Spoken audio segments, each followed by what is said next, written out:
Ramakrishna friends, welcome to my channel mystic Yogita. और जैसे कि आपने देखा, हमने लास्ट वीडियो में कालाराम मंदिर का दर्शन लिया, फिर हमने पर्णकुटी देखी सीता माता की, और अब आगे देखते हैं और एक्सप्लोर करते हैं मोर नासिक को। रामकृष्ण फ्रेंड्स, तो हम अब जिस जगह पर खड़े हैं ना, वहाँ पे लक्ष्मी जी ने शूर्पणखा का नाक काट दिया था, तो इसी वजह से इस नासिक का नाम नासिक पड़ा था। मराठी में उसको नासिक बोलते हैं। और ये वो मंदिर है जहाँ पे लक्ष्मण जी ने घोर तपश्चर्या की थी, और यहाँ पे उन्होंने शेषनाग का अवतार दिखाया था। तो पूरे भारत में ना सिर्फ यही जगह है जहाँ पे आपको लक्ष्मण जी की मूर्ति दिखाई देगी। लक्ष्मी अकेले का मंदिर है, नहीं तो बाकी जगह श्री राम, लक्ष्मण जी और सीता जी भी देखने को मिलते हैं, पर सिर्फ ये इस जगह पे सिर्फ लक्ष्मण जी दिखाई देते हैं। उनका ही मंदिर है।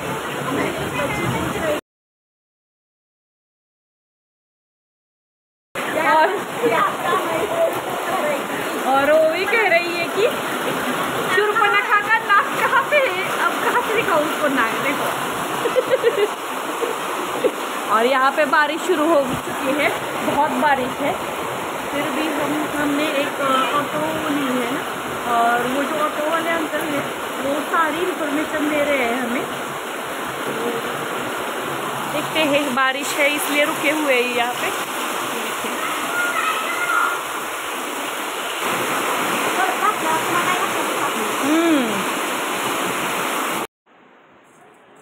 ये देखिए, यहाँ पर अलग अलग तरह की मूर्तियाँ हैं। और ये देखिए, ये मूर्ति यहाँ पे दिखाया गया है कि शूर्पणखा का नाक काट रहे हैं लक्ष्मण जी, और ये पर्णकुटी वगैरह बनाया गया है, यहाँ पे दिखाया गया है।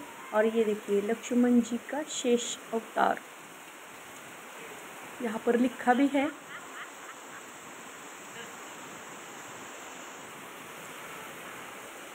और ये बड़ा सा हनुमान जी की मूर्ति, और ये शेषनाग अवतार लक्ष्मण जी की मूर्ति। उसके बाहर आने के बाद ये देखिए, बाहर ही है बड़ी सी राम जी की मूर्ति। कितनी बड़ी है, बहुत, मुझे लगता है भारत में सबसे बड़ी यही मूर्ति है यहाँ पे बनाई। और ये पंचधातु की मूर्ति है। इसका दर्शन लेके खाली रामकुंड मिळेल तुम्हाला, तिथं त्रिवेणी संगम मिळेल, वरुणा गोदावरी तीन नद्यांचा तिथं संगम आहे, आणि अर्धनारेश्वर टेम्पल आहे, सगळ्यात महत्वाचं कपालेश्वर टेम्पल आहे तिथं, ज्याचं 12 ज्योतिर्लिंगचं दर्शन होत नाही, त्या कपालेश्वरच्या एकमेव दर्शन माताराने 12 ज्योतिर्लिंग पुण्य मिळतं। प्रत्येक 12 ज्योतिर्लिंगपैकी एक मंदिर असतो, त्या छोटं मंदिर असतो, प्रत्येक भोलेनाथासमोर नंदी महाराज असतो, बरोबर। पूर्ण जगामध्ये कपालेश्वर मंदिर असते मिळेल का त्या भोलेनाथासमोर नंदी महाराज नाहीये, नंदीला गुरु मानलेले। ते दर्शन ऑपोजिट साईडला आहे, त्याचे दर्शन करायचे असेल तर 200 रुपये त्याचे वेगळे पडतील, या टूरच्या वेगळे। हां तर करायचं असेल ठीक, नसेल करायचं तरी जय श्रीराम। ते म्हणजे नाशिकला आला आहात ना, एक टोटल दर्शन होऊन जाईल तुमचं। हां, करायची इच्छा असेल तर सांगा, नसेल तर तिथं आहे तिथं बसले ते तुम्हाला ड्रॉप करून देईल, तुमची मर्जी। काय करायचं, पण दर्शन बघण्यासारखं आहे ते। रामघाट तिथं नंतर इकडं खडकला आली ती कपिला आणि गोदावरी त्याच्या समुद्राच्या पुढे 2 नद्यांचा पुढं संगम आहे। खडकच्या तिला पावसाळ्यात पाणी जास्त राहतं, तिथं पाणी कमी आहे पण कमी, 2 नद्यांच्या समुद्राच्या पुढे संगम आहे, बरोबर। ती कुटिया दिसते तिथे अग्निकुंड आहे, ब्रह्ममय विष्णुकुंड आहे। अग्निकुंड आहे रामजीला माहिती होतं माता हरण होणार, त्या जागी अग्नी प्रकट करून माताला अग्नी या जागी ठेवण्यात आलं। म्हणजे तात्पर्य रावणाने ती माया घेतली, म्हणून सीता माता जागी ठेवण्यात आली, कोणाच्या साक्षीने तर ब्रह्मा महेश विष्णूच्या साक्षीने। शूर्पणखेचे नाक काटली घटनाची जर घडलेली वरती मंदिर घटनेचा घडलेली, सीता माता नामकारक विष्णूची जागा पण आता तिथपर्यंत आहे, आणि सर्व भगवान मंदिर तिथं आपल्याला आम्ही उतरून तपोवन दर्शन, हे तपोवन दर्शन लागतं किंवा इकडून खाली करून मग त्याचे दर्शन करा, पाण्याजवळ जास्त जाऊन आता करा, जास्त जाऊ द्या ना, पाऊस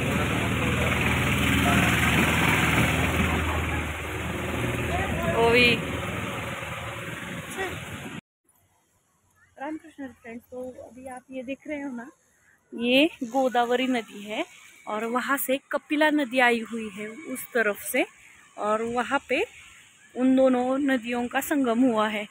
और देखिए ये जो पत्थर है ना, ये पहले बहुत बड़ा था, और मैं मेरे माताजी और पिताजी के साथ एक बार आई थी ना, तो इस पत्थर पे बैठ के हमने फोटो निकाले थे। अभी वो पत्थर नीचे गया हुआ है, बहुत बड़ा पत्थर था। और यहाँ पे कुटी है, यहाँ पे अग्निकुंड है, जिसमें से उसकी कथा मैं आपको बाद में बताऊंगी। ये देखिए गोदावरी नदी, आज बारिश गिरी है इसलिए देखिए ना। अच्छा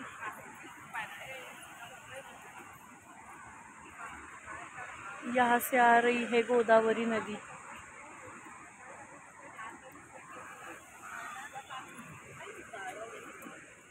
हाड़ू हाड़ू पड़शील।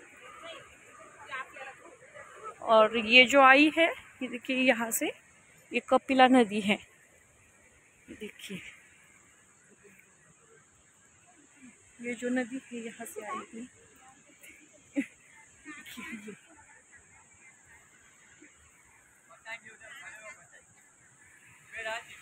फुट खोल है यहाँ पे, 20 फुट खोल होगा ना। कपलेले पूर्ति लक्ष्मण जी और शूर्पणखा के नाक कापते थे।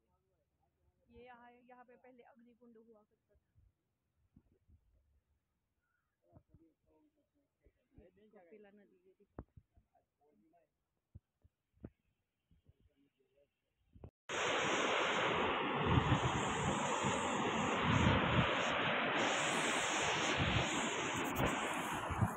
महाराजांची निंदा करायचं।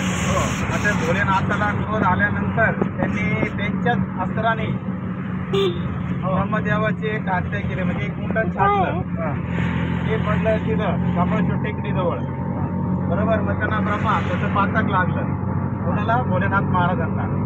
वरती त्याचं निरासन झालं नाही, मग ते करता करता फिरता फिरता ते 11 वर्ष पृथ्वीवर फिरले, त्याचं निधनच सापडलं नाही की ते ब्रह्मा पातक माझ्याकडनं समाप्त कसं होईल। मग ते कापल्याच्या टोपडीवर येऊन असे दुःखी होऊन बसले, तिथे एक गोठा होता, ते ब्राह्मणाने गायला एक वासरूला पाळलेलं होतं, वासरू म्हणजे नंदी महाराज। तिथं भोलेनाथजी निराश बसलेले होते, तर तिथं गायीचा आणि वासरूचा संवाद चालू होता। मग आई म्हणे हा तुला रोज मला मारतो म्हणे, उद्या मी एकदम त्याला हत्याच करेल, शिंगाने त्याच्या पोटात शिंग खोकून दे। गो माता म्हणते बेटा असं करू नको, तुला ब्रह्मा त्याचं पातक लागेल। आता नंदी महाराज म्हणतात का मला त्याचं निरासन कसं करायचं मला माहिती आहे, उद्या तू बघ म्हणायचं काय करतो। भोलेनाथ ते सगळं ऐकत असतात, बघ म्हणायचं उद्या सकाळी काय करतो नंदी महाराज काय, बरोबर। जेव्हा सकाळ होती तर मारायला लागतो ब्राह्मण त्या वासरूला, ते नाका म्हणजे नाही का ते अडकवता आपण, ते अडकत जातो तर मग नंदी महाराज त्याच्या मोठा शिंग दुखून देतो, त्याचा प्राण होतो ब्राह्मण। त्याच्यापर्यंत झाल्यानंतर नंदी हळूहळू काळा पडायला लागतो, कारण का तर ब्राह्मण म्हणजे ब्रह्म, म्हणजे ब्रह्मा त्याचं पातक लागतं, हळू काळा पडायला लागतो। मग तो पडत जाऊन रामकुंडामध्ये उडी मारतो, उडी मारल्यानंतर परत तो जसं होतं तसं होऊन जातो। भोलेनाथ ते सगळं बघत असतात, ते दर्शन झाल्यानंतर परत तिथं येऊन रामाचं दर्शन घेतो, कोण? नंदी महाराज। म्हणजे ब्रह्माचं पातक समाप्त होतं, हे सगळे भोलेनाथजी बघत असतात। भोलेनाथजी पण मग तसंच करतात, जसं त्यांनी केलं तसंच करतात, तिथं रामकुंडामध्ये स्नान करतात, स्नान केल्यानंतर त्याचं ब्रह्माचं पातक समाप्त होतं। मग ब्रह्माचं पातक समाप्त झाल्यानंतर मग तिथं संतुष्ट होऊन त्या कपड्याच्या टेकडीवर तिथं समाधीला बसतात। मग स्वतः तिथं कोणतं विष्णुमानी झालेली, जो कोणी भोलेनाथ तिथं दर्शन घेईल त्याचं 12 ज्योतिर्लिंग कोणी जिंकलं ते एका दर्शनाने मिळेल, किती पण ब्रह्मा त्या पातक असेल त्याचे एका दर्शन मात्राने समाप्त होईल, अशी त्याची कथा आहे। बाहेर तिथं बोर्ड पण लावला, म्हणजे तुम्ही दर्शन कराल ना, दर्शन करून झालं का बाहेर पडा तिथं बोर्ड पण लावला, त्या बोर्डचा एक फोटो काढून घे। झाला विषय रामकुंडचा, आता सांगतो, म्हणजे तिथं कधी खूप ट्रॅफिक जाम होतं, ते कंजेस्टेड रस्ता आहे तिथं। रामकुंडमध्ये तिथं त्रिवेणी संगम आहे, अरुणा, वरुणा आणि गोदावरी। अरुणा वरुणा ही रामकुंडाच्या कोपऱ्याच्या साईडने बाहेर आलेली, गोदावरी माता दिसते, अरुणा वरुणा दिसत नाही। तिथे गव्हर्नमेंटने गोमुख लावले, गोमुखातनं त्रिवेणी नद्याचा तिथं संगम बाहेर येतो, मग तिथं जायचं रामकुंड गोदावरी मातेचं दर्शन घ्यायचं, दर्शन घेतल्यानंतर गोमुखाचं पाणी येतं ते जल अर्पण करायचं, रामकुंडाच्या ऑपोजिट साईडला म्हणजे शेजारी रामकुंडाच्या कोपऱ्यात तिथं अस्थि विसर्जन करतात. ज्यांना काशी जायला जमत नाही ते आमच्या नाशिकला येऊन अस्थि विसर्जन करतात. असं मान्यता आहे 31 घंट्यामध्ये त्या अस्थीचं पाणी होतं. बोला सर. असे मान्यता आहे की 3 घंट्यामध्ये त्या अस्थीचं पाणी होतं. त्याच्या रामकुंडच्या ऑपोजिट साईडला समोर ते आपलं अर्धनारेश्वर टेम्पल आहे. जे त्या नाशिक जिल्ह्यात फक्त एकदम अर्धनारेश्वर टेम्पल मिळून तर पूर्ण इथं आमच्या नाशिकला इथं रामकुंडच्या ऑपोजिट तुम्हाला दाखवून देतो. ते 2 दर्शन करायचे. कपालेश्वर दर्शन आपण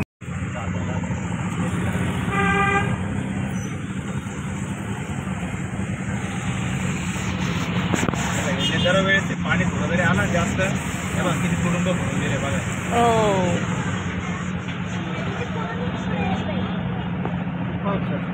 पावसात पाणी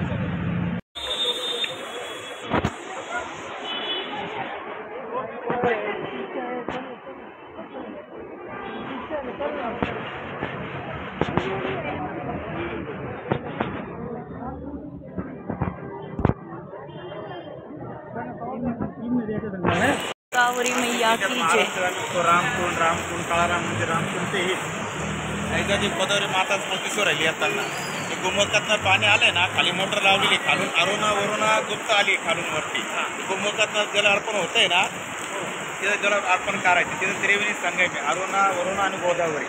इकडं पाठीमागून जायचं. तिथं काही खड्डा बिड्डा नाही, तिथं काही पडत नाही. एवढं पाणी आपण लेडीच उतरतील बघा. तिथं एवढं खोल नाही.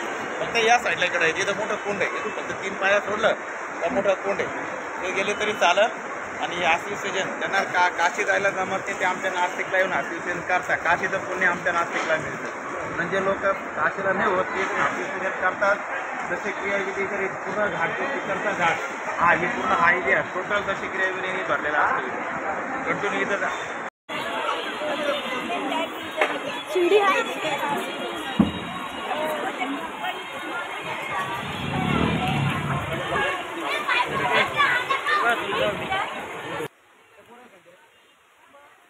यह मंदिर 12 साल के बाद खुलता है. हाँ, सिंहस्थ गौतमी गंगा मंदिर. तिथं कुंड हे येतं ना अमृत. तिथं हे वाटतं.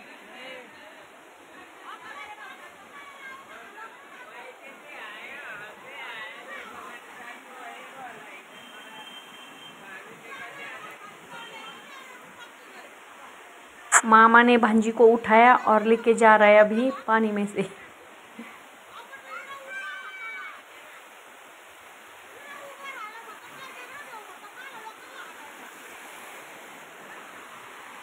गोदावरी नदी का मंदिर है.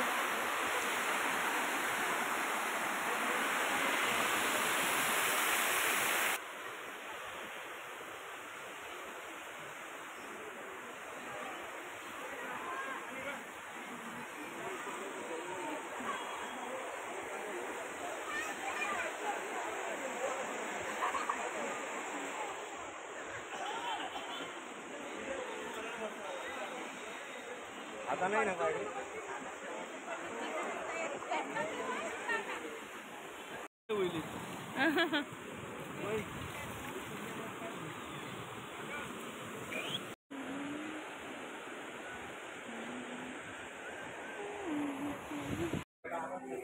नाही केलं सर ते मागून करतो पुढे शिड्या करायची गरज नाही पडत. बाकी नहीं, बाकी पुढे होणार आहे. अब हम जिस मंदिर में जा रहे हैं उसका नाम है कपालेश्वर टेम्पल. हम अक्सर देखते हैं कि भगवान शिवशंकर के मंदिर के बाहर नंदी महाराज होते हैं, पर इस मंदिर में नंदी महाराज नहीं है क्योंकि महादेव जी ने मीन्स भगवान शिवशंकर ने नंदी को गुरु मान लिया था इसलिए.